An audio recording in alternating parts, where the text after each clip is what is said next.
18ই জুলাই শনিবার। জীবদ্দশায় একত্ব লাভেই প্রকৃত মুক্তি বা ধর্ম। শ্রীরামকৃষ্ণ। সোহং সোহং। শ্রী জীবনকৃষ্ণ। এই স্বটি কে? অহং না হয় বোঝা যাচ্ছে আমি, কিন্তু এই স্বটি কে? বলবে কখন? কেন মশাই? অবাং মনস গোচরম নির্গুণ ব্রহ্ম। বেশ, নির্গুণ ব্রহ্মে এক হলো, কিন্তু ফিরে এসে বলবে তো? ফিরবে না। ঠাকুরের কোন কথা? নুনের পুতুল সমুদ্র মাপতে গেল, সমুদ্রের সঙ্গে গলে মিশে গেল। তাহলে যেকালে সে এখনও সোহং বলছে, সেকালে সে এখনও সমুদ্রে মেশেনি। তাহলে দাঁড়ালো কি? সোহংবাদী সাধক সে নির্গুণ ব্রহ্মে লীন হলে তবে সিদ্ধ হবে, অর্থাৎ মরে গেলে। না, এ হয় না। এই জীবদ্দশায় ভগবান লাভ, অর্থাৎ ভগবানে পরিবর্তিত হয়ে থাকতে হবে। মরে গিয়ে কিছু নেই বাবা। আর ভগবান লাভের প্রমাণও ভগবান লাভকারী পুরুষ দেবে না, দেবে জগতের মানুষ, নিজেও ভগবানে পরিবর্তিত হয়ে। বুঝলি? ঠাকুরের সময় তো এতটা হয়নি। ঠাকুর এই সোহং যেটা বলছেন, এটা হচ্ছে তৃতীয় ভাগ, সপ্তদশ খণ্ড, চতুর্থ পরিচ্ছেদে ঠাকুরের এই কথাটা আছে, তুমি আমি, আমি তুমি, সোহং। এখানে কিন্তু স ঠাকুর পরিষ্কার বলছেন কোনটি স, থার্ড পার্সন ধরছেনই না। দ্বৈতবাদ ছিল তো, বেষ্টিতে দ্বৈতবাদ থাকে, কারণ জগতের সঙ্গে এক হয়ে যাওয়াটা হচ্ছে না। তার ফলে আমি একটি, জগৎ একটি, এই ভিন্নতা যতক্ষণ আছে ততক্ষণ দ্বৈতবাদ আছে। সেই দ্বৈতবাদের দুই তিন নেই, কিন্তু তিন নম্বরকে ডাকছেন না। এই স কথাটার অর্থ ঠাকুর বলতে চাইছেন তুমি আমি, আমি তুমি, এই অবস্থায় লীন হয়ে যাচ্ছে। তুমি আমি, তুমি আমার মধ্যে লীন হচ্ছ, আমি তোমার মধ্যে লীন হয়ে যাচ্ছি, ওই এক সত্তা। সেই এক সত্তাকে বলছেন সোহং। এটা ঠাকুরের বক্তব্য। জীবনকৃষ্ণ ব্যাখ্যা যখন দিচ্ছেন, তিনি বলছেন এই যে স কথাটা উচ্চারিত হয়েছে বেদে বা উপনিষদে, ঠাকুর যেটা এন্ডোর্স করছেন যে আমার সত্তা লীন হয়ে যাচ্ছে তোমাতে, আবার তোমার সত্তা আমাতে লীন হয়ে যাচ্ছে, এক সত্তা থাকছে। এই সত্তাটি কি? স মানে এই সত্তাটি কি? স বলতে কোন সত্তার কথা বলা হয়েছে? বেদান্ত তো তার উত্তর দেয় না, বলে নির্গুণ ব্রহ্ম, এই বাক্য মনের গোচর নয়।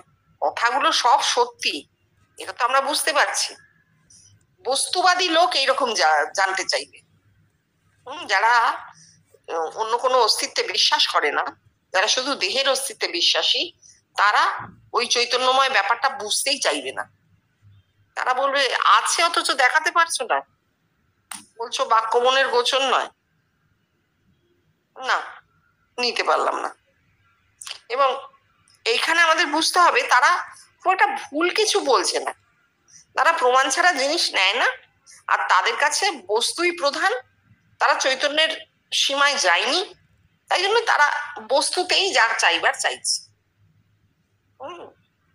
আবার জীবনকৃষ্ণ যেটা বলছেন যে নির্গুণ ব্রহ্ম থেকে ফিরে আসা, ঠিক আছে, ঠাকুরের কথা অ্যাকসেপ্টেড, যে সত্তা লীন হয়ে যাচ্ছে, এই দেহ সত্তা পরম সত্তায় লীন হয়ে যাচ্ছে, সেইটা সোহং অবস্থা। সীমাহীন একটা অস্তিত্বে মিশে যাওয়া, মুখে বলা যাবে না, অবাং মানস গোচর। ঠিক আছে, জীবনকৃষ্ণ বলছেন ফিরে এসে তো বলবে কেমন লাগলো। তুমি সমুদ্রে ডুব দিয়ে চান করলে, ফিরে এসে তো তুমি বলবে তোমার কেমন লাগলো। হ্যাঁ, কিন্তু যেটা হয়েছে সেটা হচ্ছে নির্গুণ ব্রহ্ম থেকে ফিরে আসাটা হয়নি। আর ঠাকুরের ক্ষেত্রে আমরা বলতে পারি হলেও তা ঘটেনি, ইনঅ্যাক্টিভ হয়েছিল। অ্যাক্টিভ হতে হবে তো, ফিরে আসলে চৈতন্যময় অস্তিত্ব যদি ফিরে আসে, সেটা অ্যাক্টিভ হতে হবে। কোথায়? জগতে। কারণ এক সত্তা হয়ে গেলে সেই এক সত্তা ফিরবে কোথায়? দেহে তো আর ফিরবে না, ফিরবে জগতে। এই জগৎময় অবস্থাটা ঠাকুরের সময় হয়নি, তাই ঠাকুর এইগুলো বলেননি। কিন্তু ঠাকুর জানতেন যে এইরকম একটা অবস্থা আসতে চলেছে। এই যে তোমাদের চৈতন্য হোক, এর মধ্যে দিয়ে তিনি বুঝিয়ে দিয়েছিলেন যে এরকম একটা অবস্থা আসতে চলেছে। সেইটাই জীবন কৃষ্ণ বলছেন, ভগবান লাভের প্রমাণও ভগবান লাভকারী পুরুষ দেবে না, দেবে জগতের মানুষ। হ্যাঁ, কারণ জগতে চৈতন্য নেমেছে, জগতের মানুষের মাথায় চৈতন্য নামছে, তারা বলবে। এখানে আর একটি দেহের কোনো বিশেষ গুণ কাজ করছে না। এখানে জয় জীবন কৃষ্ণ বলে কোনো লাভ নেই, কারণ তিনি নিজেও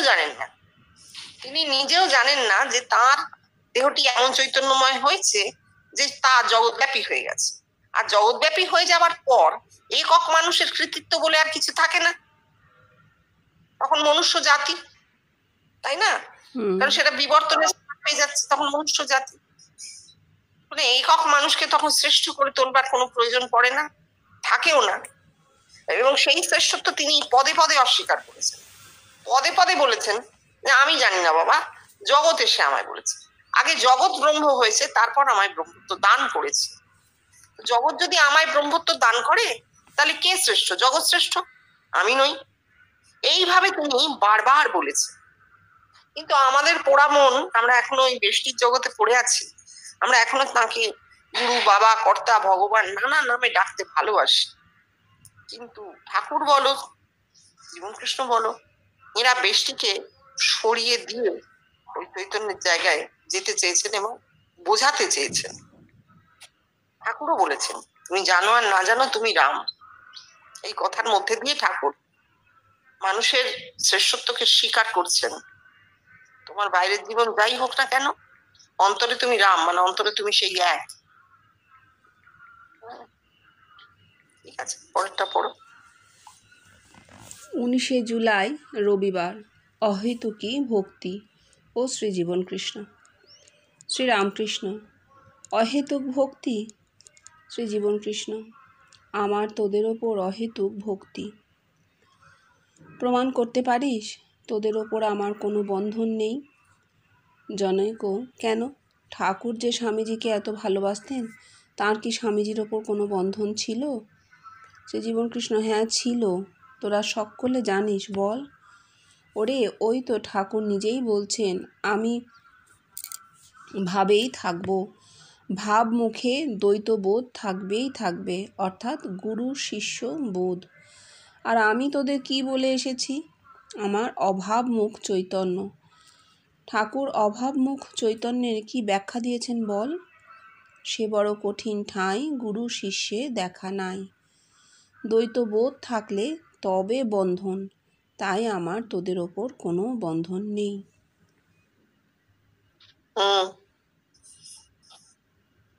শুদ্ধা ভক্তি অহেতুক ভক্তি, ঠাকুর বলছে। কিন্তু ঠাকুরের সময় এই অহেতুক ভক্তি কি সেটা কেউ বুঝতে পারেনি।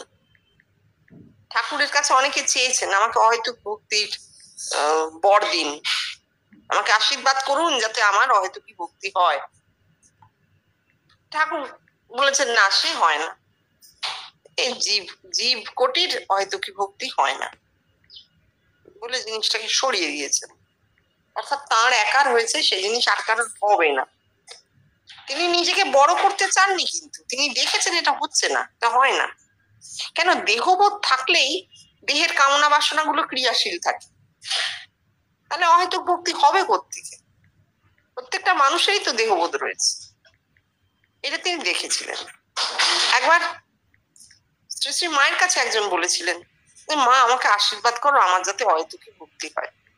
মা তখন বলেছিলেন যে ঠাকুরের কাছে এরকম অনেকে চাইতেন, এই হয় না বাবা, অহেতুকী ভক্তি কি অমনি হয়? অমনি হয় না? না, হয় না, অমনি হয় না। মা, তোমার অহেতুকী ভক্তি হয়নি।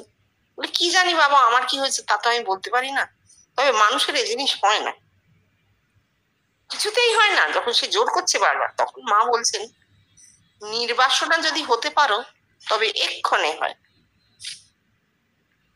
নির্বাসনা মানে কি? মাথায় বাসনার সেল পুড়ে গেছে।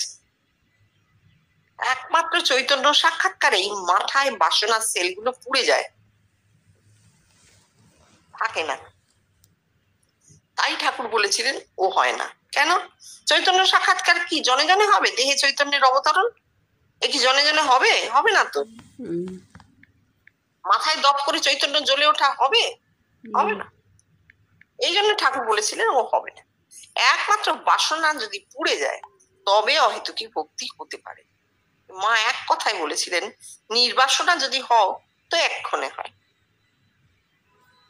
এই হচ্ছে অহেতুকী ভক্তি, যেটা আমরা ঠাকুরের কাছে দেখেছিলাম। এই যে বলছেন, তারপর উনি বলছেন আমার তোদের উপর অহেতুক ভক্তি। এটা একটা অদ্ভুত কথা হলো। অহেতুকী ভক্তি আগে মানুষ কি বুঝিয়েছে, মানুষ কি চেয়েছে? ভগবানে ভক্তি। কোন ভগবান? যে ভগবানকে আমরা কেউ দেখিনি, আমরা জানি না ভগবানকে, তাই তো? আমি একটা জ্ঞাত লোককে দেখেছিলাম ভগবান বলে, এবং আমার একটা স্বপ্নের মধ্যেই মনে হয়েছিল ইনি ভগবান। পরে তার আমি ছবি মিলিয়েছি, সব করেছি, কিন্তু প্রথমে তো আমি জানতাম না। গিয়ে তার ইনি ভগবান। তাহলে ভগবান বলতে আমি একটা লোককে দেখেছিলাম। বিষ্ণু মূর্তি, কালী মূর্তি এসব কিছু দেখি আমি কোনো এরকম কিছুই দেখিনি। তাহলে কি হচ্ছে? ভগবান কি আমরা জানি না, কে আমরা জানি না, অথচ ভগবানে আমাদের ভক্তি হবে। তাহলে একটা অজ্ঞাত বস্তুর প্রতি ভক্তি, আকর্ষণ। হ্যাঁ, অজ্ঞাত বস্তুর প্রতি আকর্ষণ মানুষ অনুভব করে, নির্গুণ তাকে টানছে সবসময়। সে নাম দিয়েছে ভগবান, জানে না কি তা জানে না। এবার জীবন কৃষ্ণ যখন বলছেন আমার তোদের ওপর অহেতুক ভক্তি, অর্থাৎ আমার জগতের মানুষের প্রতি অহেতুক ভক্তি, তিনি কিন্তু আর কোনো ওই কল্পনার জগতে ঢুকছেন না, সোজা বাস্তবে নামছেন, সোজা জগতের মনুষ্য জাতিকে দেখিয়ে দিচ্ছেন মানুষের প্রতি অহেতুক ভক্তি। এটা অদ্ভুত ব্যাপার হয়ে গেল। তাহলে ভগবান বলতে, ব্রহ্ম বলতে, ব্রহ্মের স্বরূপ বলতে তিনি কি বোঝালেন? এই জগৎ, এই জগতের মানুষ, এই মানুষের প্রতি আমার ভক্তি, ভালোবাসা, আকর্ষণ। অদ্ভুত লাগছে না শুনতে? কেন? কারণ তার চৈতন্য জগৎ ব্যক্ত হয়েছিল, তাই এই আকর্ষণ। তিনি আকর্ষণ অনুভব করতেন, তিনি নিজের মধ্যে এই আকর্ষণটি অনুভব করতেন। তার প্রমাণ হচ্ছে তার দেহে সবসময় অন্য মানুষের শরীর, নিজের শরীর খুঁজে পাচ্ছেন না, অন্য মানুষের শরীর পরিবর্তিত হয়ে যাচ্ছে সমানে। এই যে জগৎময় অবস্থাটা তার মধ্যে এইভাবে ফুটেছিল, কামচার। আমি বলছেন তোদের প্রতি আমার অহেতুক ভক্তি। আবার বলছেন কোনো বন্ধন নেই। ভক্তি বললেই লোকে ভাবে বাবা আমাকে ভালোবাসেন, তাহলে আমার প্রতি তার একটা, আমারও তার প্রতি একটা কর্তব্য থাকে, তাকে আমায় ভালোবাসতে হবে, তিনি আমায় এত ভালোবাসেন। না, লেনদেন নেই, নো ট্রানজাকশন। তার আছে আকর্ষণ, তোমার থাক আর না থাক। এই তো প্রকৃত ভগবানের স্বরূপ। ভগবান আমাদের ভালোবাসেন, আমরা তাকে বাসি আর না বাসি তাতে তার কিছু যায় আসে না। এইটাই তো পুরাণ বলো, বেদ বলো, উপনিষদ বলো, এইভাবেই বলা হয়েছে, তাই তো? তিনি সর্বময় হয়ে রয়েছেন, তিনি আমাদের ভালোবাসেন, তিনি আমাদের ভালো মন্দের সব ভার নিয়েছেন। আমরা তাকে দেখতে পাই না পাই, চিনতে পারি না পারি, আকর্ষণ বোধ করি না করি, তাতে কিছু এসে যায় না। এটাই আমরা এতকাল জানতাম। কিন্তু তার সঙ্গে এটাও জানতাম যে ভগবান যদি আমাদেরকে, মানে একজন মানুষ যখন বলছেন এবং তার শ্রেষ্ঠত্ব আমরা জানি, তিনি যখন বলছেন যে আমার তোদের ওপর অহেতুক ভক্তি, তখন স্বাভাবিকভাবেই আমাদের মনে হবে তাহলে আমারও কিছু কর্তব্য আছে তার প্রতি, আমার কেন তাহলে ভালোবাসা জন্মাবে না? তিনি যখন আমাকে এত ভালোবাসেন। এইখানে তিনি বলছেন যে না বাবা, কোনো বন্ধন নেই, অর্থাৎ ওই কন্ডিশন নেই। আমার অহেতুক ভক্তি, আমি জগতের প্রতিটি মানুষকে ভালোবাসি, তার মানে এই নয় যে তোকে আমাকে ভালোবাসতে হবে। কারণ ভালোবাসা এরকম কন্ডিশনাল হয় না, জোর দিয়ে হয় না। সেটা যদি ভেতরে জন্মায় তবে আপনা থেকে হবে। এগুলো স্বতঃস্ফূর্ত, একদম স্পন্টেনিয়াস। ভালোবাসা খুব স্পন্টেনিয়াস জিনিস, সুতরাং ও নিয়ে চিন্তা করতে হবে না, ওরকম বন্ধন নেই। তখন একজন বলছেন, জনৈক, তিনি বলছেন যে ঠাকুর যে স্বামীজিকে এত ভালোবাসতেন, তার কি স্বামীজির উপর বন্ধন ছিল? আচ্ছা, যিনি বলছেন তার কেন মনে হয়েছে কথাটা? স্বামীজি একা তো নয়, ঠাকুরের কাছে অনেকে যেতেন, এবং ঠাকুরের কাছে যারাই যেতেন তারাই এইটি অনুভব করতেন যে ঠাকুর আমাকেই সব থেকে বেশি ভালোবাসে। এটা হয়, যারা মহৎ পুরুষ, মহাপুরুষ, তাদের কাছে গেলে এরকমই বোধ হয় তিনি আমাকে সব থেকে বেশি ভালোবাসেন, আর কাউকে এতটা বাসেন না। তাহলে একা স্বামীজির কথা উঠলো কেন? কারণ স্বামীজি জগৎ বিখ্যাত হয়েছেন, স্বামীজি শ্রেষ্ঠ সন্তান ঠাকুর, এইটাই মানুষের মনের মধ্যে আছে। অথচ ঠাকুর কিন্তু সে কথা কখনো বলেননি। ঠাকুর দেখেছেন স্বামীজি বেশ মানে বলিয়ে কইয়ে বেশ শক্তি সম্পন্ন পুরুষ, লিডার গোছেন, সবাইকে পরিচালনা করতে পারেন, এবং স্বামীজিকে যদি তিনি কিছু শক্তি বেশি না দেন, তাহলে যে বলছেন বড় মাছ দেখলে সুতো ছেড়ে দিই, নাহলে আমাকে শুদ্ধ জলে পড়বে, এইটা তিনি বুঝেছিলেন, ছেড়ে দিয়েছিলেন। ঠিক আছে, সে যা করবার জগতে করে বেড়াক, সুতো ছেড়ে দিই মানে মাছ লাফিয়ে বেড়াবে, আচ্ছা স্বামীজি করুন, যা করবার করুন, এটা তিনি ছেড়ে দিয়েছিলেন। কিন্তু তার মানে এই নয় যে স্বামীজি তার একমাত্র সন্তান বা শ্রেষ্ঠ সন্তান ছিলেন। আমরা জানি তার বহু বহু সন্তান, প্রত্যেকেই অনেকেই খুব গোপনে থাকতে ভালোবাসতেন, থেকেওছেন, নামও জানি না হয়তো। তাহলে এখানে স্বামীজির কথা তিনি কেন বললেন? ওই যে জগতে বিখ্যাত হয়েছে। তখন জীবন কৃষ্ণ বলছেন হ্যাঁ ছিল, বন্ধন ছিল। যে কথা উনি বলছেন আমি সেই কথার কোনো ব্যাখ্যায় যাচ্ছি না, আমি সরিয়ে দিচ্ছি সে কথাটা। কেন বন্ধন ছিল? এক তো বেষ্টির সাধন তখনও চলছিল, তখনও জগৎব্যাপিত্ব আসেনি, কিন্তু ঠাকুর অনুভব করেছিলেন যে স্বামীজি তো চরম অদ্বৈতবাদী ছিলেন, ঠাকুরের সঙ্গে বসেও বলতেন অবতার মানি না, অন্তর্যামী রূপে তিনি শিক্ষা দিবেন, ইত্যাদি ইত্যাদি কথা। তাই ঠাকুর বুঝেছিলেন যে জগতে অদ্বৈতবাদের কথা যদি আর কেউ বলতে পারে তাহলে এক নরেন বলবে, তাই তিনি সুতোটি ছেড়ে দিয়েছিলেন, জগতে লাফিয়ে বেড়াক, অর্থাৎ বলে বেড়াক অদ্বৈতবাদের কথা। বললেই যে মানুষের মাথায় ফুটবে তা নয়, আমরা দেখেছি বিবেকানন্দকে প্রচুর সমালোচনা সহ্য করতে হয়েছে, কিন্তু বললে কথাটা ধ্বনি, শব্দ ব্রহ্ম, তা একদিন না একদিন ক্রিয়াশীল হবে মানুষের মাথায়। রিলিজিয়ান ইজ ওয়াননেস, এই কথাটা একদিন না একদিন, ওই পয়েন্ট অফ ইউনিয়ন একদিন না একদিন ক্রিয়াশীল হবে। তাই ঠাকুর তাকে ছেড়ে দিয়েছিলেন। অথচ বেশটি তখনও যায়নি, বেশটি না গেলে গুরু শিষ্য বোধ থাকবেই, সেই বোধটুকু ঠাকুরের ছিল, খুব সামান্য মাত্র, কিন্তু ছিল। কেন ছিল? কারণ ওই নিয়ন্ত্রণ, যতদিন তিনি ছিলেন শক্তিটি দিয়েছেন, স্বামীজিকে শক্তি দান করেছেন যাতে সে এই কাজটা করতে পারে। তাহলে এই অতটা করলে এটা একটা ইম্পসিবল জব যা স্বামীজি করে বেরিয়েছে, এইটাই ঠাকুরের দান। দ্বৈতবোধের শক্তি ট্রান্সফার করা যায়, অদ্বৈতবোধে যায় না, অদ্বৈতবোধের শক্তির জায়গায় নেই চৈতন্য।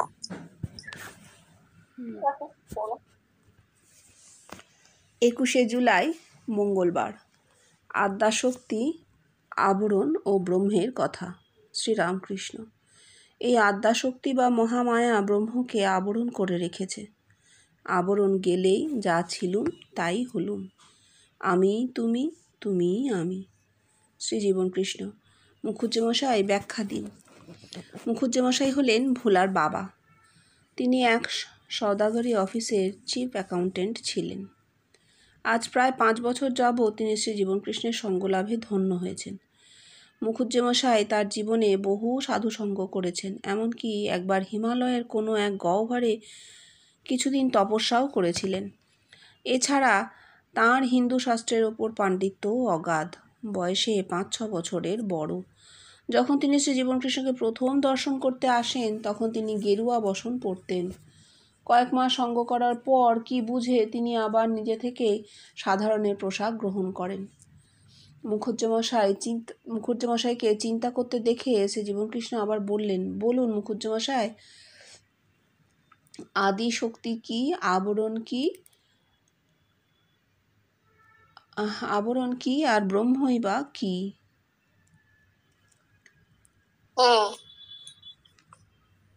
আবার বলেছেন, আচ্ছা আরেকটু পড়ো না, যে আরো একবার বললেন, বলুন মুখুজ্জেমশাই আরেকটু পড়ে নাও। হ্যাঁ। আজ মঙ্গলবার সন্ধ্যা 6:10 সিংহরায় মহাশয় উত্তরপাড়ার তিনি কথামৃত পাঠ করছেন, 5ম ভাগের 8ম খণ্ড, 2য় পরিচ্ছেদ। ভোলা সবেমাত্র অফিস থেকে এসে ঘরে ঢুকেছেন। শ্রীজীবনকৃষ্ণ আর একবার বললেন, বলুন মুখুজ্জেমশাই। মুখুজ্জেমশাইয়ের কথাগুলি এত আস্তে ছিল যে শুনতে না পাওয়ায় শ্রীজীবনকৃষ্ণ তীব্র স্বরে বলে উঠলেন, আপনাদের এখনও জীবের জড়তা ঘোচেনি? আমি যে তিল তিল করে নিজেকে নিঃশেষ করেছি, আমি নিজেকে আপনাদের মধ্যে বিলিয়েছি। যাক, আর দরকার নেই, আর পাঠ করতে হবে না, আপনারা সব চলে যান ঘর থেকে, আর দরকার নেই। ঘর নিস্তব্ধ। মুখুজ্জেমশাই সকলের সঙ্গেই মাথা নিচু করে বসে আছেন। মুখুজ্জেমশাইকে বয়োজ্যেষ্ঠ বলে উনি কত শ্রদ্ধা করেন, সম্মান দেন, কিন্তু সত্যের প্রতিষ্ঠায় এতটুকু বাধাও তিনি সহ্য করবেন না। এইভাবে কতখানি সময় যে অতিবাহিত হয়েছে কারোর হুঁশ নেই। হঠাৎ শ্রীজীবনকৃষ্ণের অট্টহাসিতে ঘরখানি ভরে উঠল। তাঁর এইরকম হাসি কেউ ইতিপূর্বে কখনো দেখেনি। অনুরূপভাবে হাসতে হাসতে বারংবার বলতে লাগলেন, আমাদের কি হয়েছে না আমরা এক হয়েছি। তারপর এক সময় হাসি থামিয়ে শান্ত কণ্ঠে বললেন, আপনাদের ধারণা হয় না কেন? ও, বুঝেছি, এসব আমাকে বোঝাবার জন্যে হয়েছে। তারপর জিতু চাটুর্যের দিকে চেয়ে বললেন, তোর ওই দেহ আর এই দেহ, নিজের দেহ দেখিয়ে, এই আবরণ। আবার যখন এই অবধি এই যে এতটা কথা উনি এত সুন্দর বলে দিয়েছেন, আর বলার দরকার নেই। আদ্যাশক্তি বা মহামায়া ব্রহ্মকে আবরণ করে রেখেছে। আবরণ গেলেই যা ছিল তাই হলো। আমি তুমি, তুমি আমি। ঠাকুর বলছেন, ঠাকুরের কথার কত সুন্দর অর্থ, কিন্তু এরা সব কেউ বলতে পারছেন না। এটা একটা মজার জিনিস হচ্ছে, তার ঘরে বসে 1959 সালের 21শে জুলাই কথাগুলো হচ্ছে, তার ঘরে বসে আছেন মানুষগুলো, অথচ রোজ শুনছেন, তা সত্ত্বেও ধারণা হচ্ছে না। কেন? দেহ হচ্ছে আবরণ। যতক্ষণ দেহগুলো পৃথক পৃথক অস্তিত্বে রয়েছে, এই দেহ আবরণ। মহামায়া, দেহই মহামায়া, মায়ায় ভুলিয়ে রেখেছে, জগৎকে আলাদা বোধ করাচ্ছে। আমি আর জগৎ এক হতে পারছি না। কেন? আমার দেহ আমাকে জগৎ থেকে আলাদা করে রেখেছে। অথচ আমি জগৎ থেকেই এসেছি, জন্মেছি, আবার জগতেই মিশে যাব মরে গেলে। প্রত্যেকটা মানুষ তাই, জগৎ থেকেই পঞ্চভূত আহরণ করে দেহটা হয়েছে, আবার সেই পঞ্চভূত জগতেই মিলিয়ে যাবে। তাহলে যে জগতে এসেছি সেই জগতেই রয়ে যাব। অথচ এমন মায়া, এই দেহের গঠনে এমন মায়া হয়েছে, এমন মহামায়া। মহামায়া কেন বলছে? প্রকৃতি, জগতের প্রত্যেকটা মানুষ মনে করে সে সেই দেহ। হ্যাঁ, এইটাই মানে মহামায়া সবাইকে ভুলিয়ে রেখেছে, একটি মানুষকে ভোলায়নি। যত মানুষ জন্মাচ্ছে প্রত্যেকের দেহবোধ জন্মাচ্ছে, আর এই দেহবোধটাই মায়া বা মহামায়া। এই দেহ সরে গেলেই, আবরণ সরে গেলেই সে ব্রহ্ম। এবার আর একটু ওপরে উঠে বললে, উনি তো দেহ দেখিয়ে বলছেন হ্যাঁ পৃথক, আর আবরণ কোথায় সরে? সহস্রারে, মস্তিষ্কের যে মেমব্রেনটা, মাথার উপরে যে মেমব্রেনটা, সেইটা সরে। সেইটা সরে গেলেই অভিন্ন অবস্থা, আর চৈতন্যে উত্তীর্ণ হয় মানুষ, দেহবোধ থাকছে না, অসীম হয়ে যায়, অসীম জগৎ, তার আর কোনো লিমিট নেই। লিমিটটা তো সরে যাচ্ছে, দেহ তো লিমিট। এই দেহের বোধটা কোথায়? মাথায়। মাথা থেকে ওই চামড়াটা সরে গেলেই কি হচ্ছে? বোধটা অসীমে চলে যাচ্ছে, অসীম বোধ, সেটা আবার আর একটা অবস্থা। তো উনি জানতেন এই আবরণটা সময় লাগবে। বলছেন আমার মাথায় যা হয়েছে জগতের মানুষের মাথায় তাই হবে, হবে হবে ভবিষ্যতে। তখনও হয়নি, তাই জন্য তিনি দেহটা দেখিয়ে বলছেন এইটা তোর দেহ, আমার দেহ, এই হচ্ছে আবরণ। দেহগুলো পৃথক হয়ে গেছে বলে আবরণ মহামায়া। মহামায়া বহুতে রূপান্তরিত করেছে আমাদের। মহামায়া বোধ দিচ্ছে যে আমরা বহু, আসলে আমরা এক। ঠিক আছে, পড়ো। আবার যখন পাঠ হলো, দাস যদি মনিবের কাছে সেধে বসতে যায়, তখন শ্রী জীবনকৃষ্ণ স্বাভাবিক কণ্ঠে বললেন, এই প্রশ্ন অবান্তর। কেন বল দেখি, যে পারিস বল। সকলকে ইতস্তত করতে দেখে শেষে তিনি বললেন, কেন রে, ঠাকুর বলছেন না চুম্বক লোহাকে আকর্ষণ করে, চুম্বকের টানে লোহা আপনিই এসে যায়, তা সেধে বসতে যাবে কেন? তোদের এখানে কি তাই হয়নি? হ্যাঁ, আসলে ঠাকুরের সময় তো হয়নি, ঠাকুরের সময় আমি দাস তুমি প্রভু, কখনো কখনো আমি দেখি তুমি আমি তুমি। এবার ঠাকুর কি দেখছেন? তার যা হয়েছে হয়েছে, তার সামনে যে জগৎ পড়ে আছে সেখানে এই জিনিস একটুও ফোটেনি। হ্যাঁ, মানুষের ভক্তি লাভ হয়েছে খানিকটা, কিন্তু সেই ভক্তিরও একটা চরম বিকাশ ঘটছে না, ঠাকুর এটা দেখতে পাচ্ছেন। তাই ঠাকুর প্রার্থনার কথা বলছেন বারবার। কতক্ষণ দাস? যতক্ষণ মন ষষ্ঠ ভূমি পর্যন্ত আছে। সপ্তম ভূমিতে প্রবেশ করলে মনের নাশ হয়, মন শুদ্ধ মনে পরিবর্তিত হয়ে যায়। তখন কে দাস কে প্রভু? আত্মার সাক্ষাৎকারে দাসও থাকে না, প্রভুও থাকে না, তাই না? তো যতক্ষণ না সপ্তম ভূমিতে যাওয়া হচ্ছে, মনের নাশ না হচ্ছে, ততক্ষণ তো এককে জানা যাচ্ছে না, আমার একত্ব, আমার সত্তা কিছুই আমার কাছে পরিষ্কার নয়। আর ষষ্ঠ ভূমি পর্যন্ত যদি মন যায়, তখন মন বিষ্ণুপাদ পদ্ম দেখে, ইষ্ট দর্শন করে, নানারূপ দেবদেবী দেখে। তাহলে কি হচ্ছে? একটা ডিস্টেন্স রয়েছে, বিষ্ণুর পাদ পদ্ম দেখা হচ্ছে, অর্থাৎ তোমার পাদ পদ্মে যেন আমার চিরকাল ভক্তি থাকে। ঠিক আছে? সপ্তম ভূমিতে কিন্তু ভক্তি নেই আর, এই হচ্ছে সমস্যা। সপ্তম ভূমিতে কোনো ভক্তি নেই, কে কাকে ভক্তি করবে সে বড় কঠিন ঠাই, গুরু শিষ্যে দেখা নাই। ষষ্ঠ ভূমি পর্যন্ত ভক্তি, আর ষষ্ঠ ভূমি পর্যন্ত ডিস্টেন্সও আছে, ভগবান আর আমার মধ্যে একটা ডিস্টেন্স। ততক্ষণ দাস অবস্থা, আমার অহং যেন নত হয়ে থাকে তোমার পায়ের কাছে, এইরকম একটা মানসিকতা। কিন্তু ষষ্ঠ ভূমি পর্যন্তই বা গেছে কি, সেও তো আমরা দেখছি না। ঠাকুর বলছেন শুনছি, এইবার উনি বলছেন যে তোরা যে আসিস এই সব কেটে গেছে, চিরাচরিত যা সংস্কারের ধর্ম সব কেটে গেছে। উনি তো বলছেন আমি তো হিন্দু নই বাবা, তোরাও নস, এই হিন্দু ধর্ম নয়, মানুষের ধর্ম। ঠিক আছে, এইবার উনি যেটা বলতে চাইছেন যে তোদের তাহলে অবস্থাটা কি? তোদের কি ভক্তি জন্মেছে না? তোরা দাস? তোদের কোনো প্রভু আছে? হ্যাঁ, তোদের কি কি বলবো আমি? তোরা সেদে বসতিস, সেদে আছে, আমি সবাইকেই তুমি খাটে বলতে, তাহলে বল কি এটা? বলছেন প্রশ্নটাই অবান্তর, প্রশ্নটা চলেই না। কেন?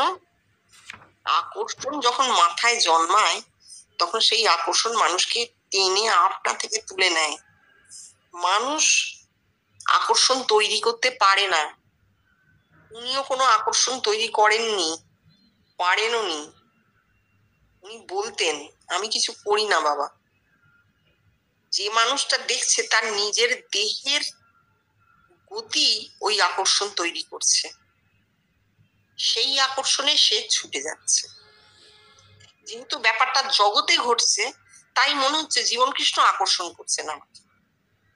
কিন্তু ব্যাপারটা যখন আত্মিকে ভেতরে ঘটছে, তখন মানুষ ঠিক বুঝতে পারে যে না, এ তো আমার ভেতরে ঘটছে। এবং এ কথা উনি বারবার হ্যামার করে করে বলেছেন যে তোর ভেতরেই সব, আমি তোর মাথা ফুটো করে ঢুকিনি। মানুষটা ভেতরে যখন দেখছে, তখন কি হচ্ছে?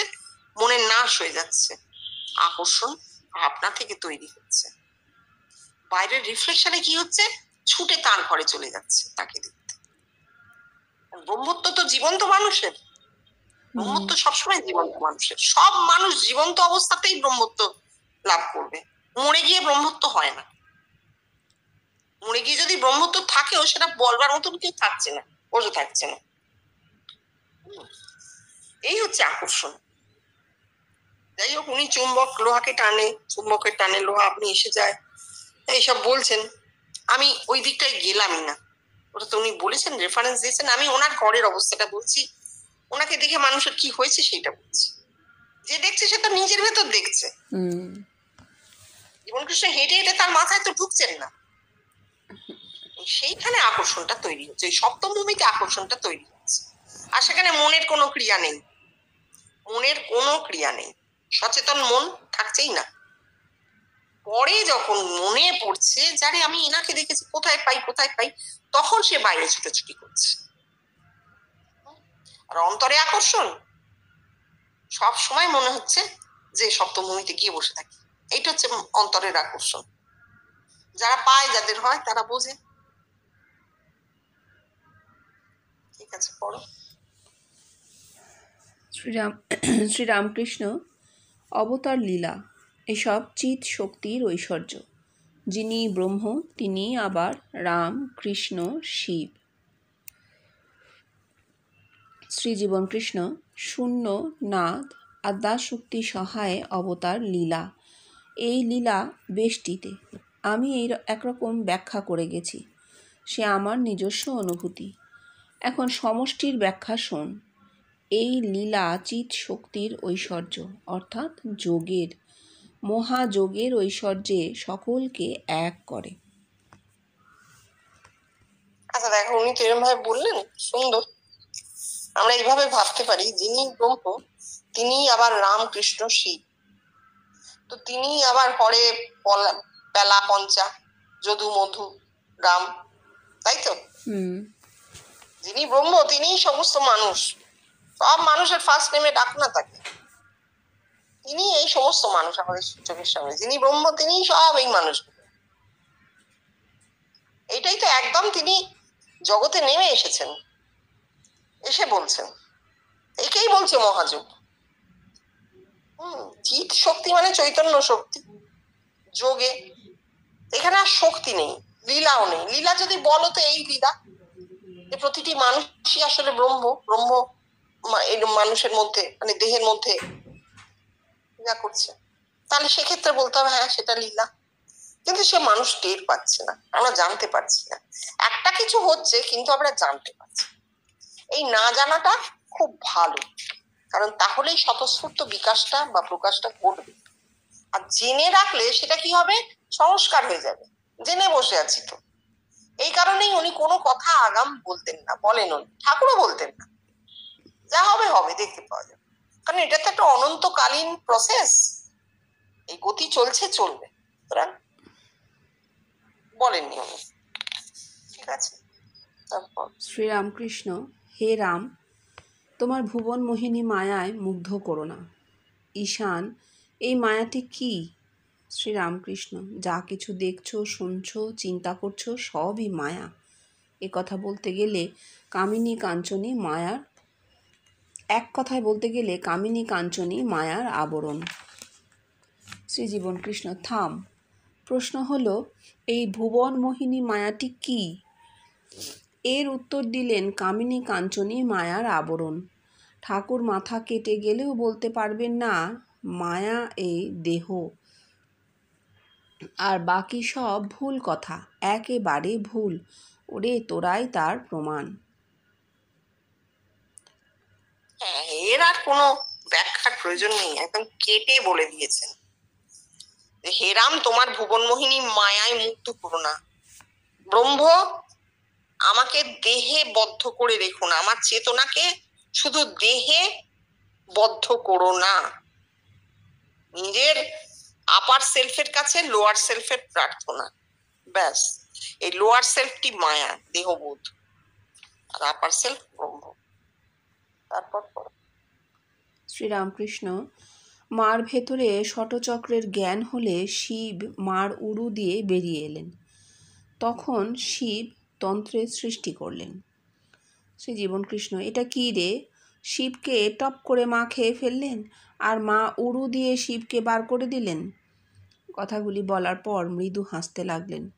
পরে বললেন, ওরে বাবা, আমি বলি না, মাতৃগর্ভে প্রাণের বীজেই মানুষটা শিবত্বের মানে কৃষ্ণত্বের সুমহান সম্ভাবনা নিয়েই যায়। এই হলো কৃষ্ণত্বেরটা কেটে দিও, শিবত্বেরই আছে, হ্যাঁ পরে অ্যাড করেছি। এই হলো মা শিবকে টক করে খেয়ে ফেললেন। তারপর জন্মগ্রহণের পর শিব অর্থাৎ ওই মানুষটা তার ব্যষ্টিগত সাধনে দেহটা কি তা সে বুঝতে পারলেন। এই হলো শিবের তন্ত্র সৃষ্টি করা। নে পর। তন্ত্র মানে সিস্টেম। ষটচক্র কোথায় থাকে? দেহের ওই শিরদাঁড়া জুড়ে। তাহলে একটা দেহ চাই, সেই দেহের শিরদাঁড়াটায় ষষ্ঠ ভূমি, ছটি ভূমি থাকবে। তন্ত্রের সাধনায় কি হয়? দেহের এই সিস্টেমেটিক সাধন, যাতে একটা একটা ভূমি পেরিয়ে মন চলে যায় ষষ্ঠ ভূমি পর্যন্ত। ঠিক আছে? তো এটা তো দেহ চাই। দেহটা কিভাবে চাই? ওই মা মানে শিবকে টপ করে খেয়ে ফেললেন, এটা কি মা খেয়ে ফেললেন কিরকম? মাতৃগর্ভে প্রাণের বীজ পড়লো, শিব পড়লেন, পিতৃবীজই শিব, তদেব শুক্রং তদ্ব্রহ্ম। সেই শিব বলো ব্রহ্ম বলো, তা থেকে আবার এত বড় দেহটা, এত কোমল, তা থেকে এত বড় হাড় মাসের দেহ তৈরি হলো। এবার এই দেহটার মধ্যে যদি ওই তন্ত্রের সাধন হয় সিস্টেমেটিক, পর পর পর পর একটা একটা ভূমি পেরিয়ে, তখন শিবতন্ত্র সৃষ্টি করলে। ঠিক আছে? এই মানে তারপর পর শ্রীরামকৃষ্ণ গান গাইছেন, মদনেরই যাগযজ্ঞ ব্রহ্মময়ীর রাঙা পায়। শ্রীজীবন কৃষ্ণ, মন যখন সহস্রারে তখন দেহ হতে কাম উপে যায়। কাম কথাটি উচ্চারণের সঙ্গে সঙ্গে শ্রীজীবন কৃষ্ণের দেহেতে এক বিরাট আলোড়নের সৃষ্টি হলো। তিনি বহুবার বলেছেন, দেখ, কাম কথা উচ্চারণের সঙ্গে সঙ্গে দেহ যোগভ্রষ্ট হয়, তাই এর উচ্চারণের সঙ্গে সঙ্গেই দেহ প্রত্যাহার করে। হ্যাঁ, মদন তো কামেরই দেবতা, কামদেব বলা হয়।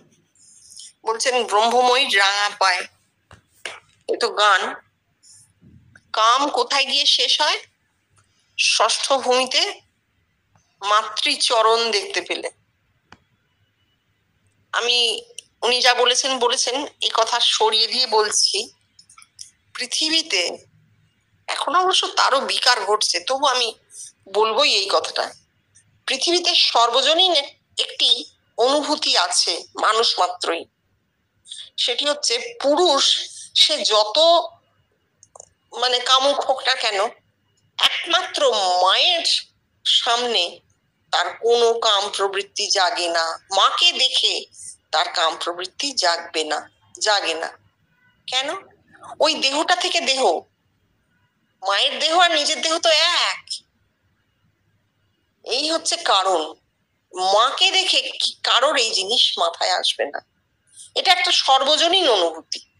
পৃথিবীর যে প্রান্তে যে মানুষ আছে থাক, তাদের একটা সর্বজনীন অনুভূতি পুরুষের কিন্তু এইটা।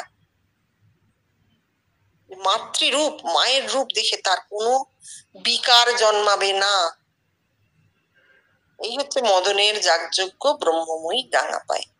এবার ভেতরে যদি কেউ দেখে মাকে, তার কি হচ্ছে? কামটা তখনকার মতো তো নাশ হয়ে যাচ্ছেই। সেটা দেহে বর্তানো পরের কথা, কারণ ঠাকুর বলছেন সিধানো ধান পুতলে গাছ হয় না। তো ধান সিদ্ধ হবে কোথায়? ওই চৈতন্য জ্বলিয়ে দেবে, বাসনা নির্বাসনা করে দেবে, তখন কামনা বাসনা সব যাবে। তার আগে আবার ফিরে আসে, দেহেতে ফিরে আসে, জিনিসটা পুরোপুরি পরিবর্তিত হয়ে যায় না। কিন্তু এই ব্রহ্মময়ী ডাঙা পা মানে হচ্ছে মাতৃপদ দেখতে পাওয়া যায়। আর যদি আমি একদম জগতের কথা বলি, তাহলে আমরা সবাই জানি জগতের সর্বজনীন অনুভূতি হচ্ছে মাতৃরূপ দেখে কেউ হয় না, কারোর মনে বিকার জন্মায় না। এই একটি অদ্ভুত ব্যাপার। এটা কিন্তু সর্বজনীন ধর্ম। তুমি যদি বিচ্যুতি ধরো চেহারার, কোনো মানুষের মধ্যে, কোনো পুরুষের মধ্যে কোনো বিরূপ ভাব জাগায় না।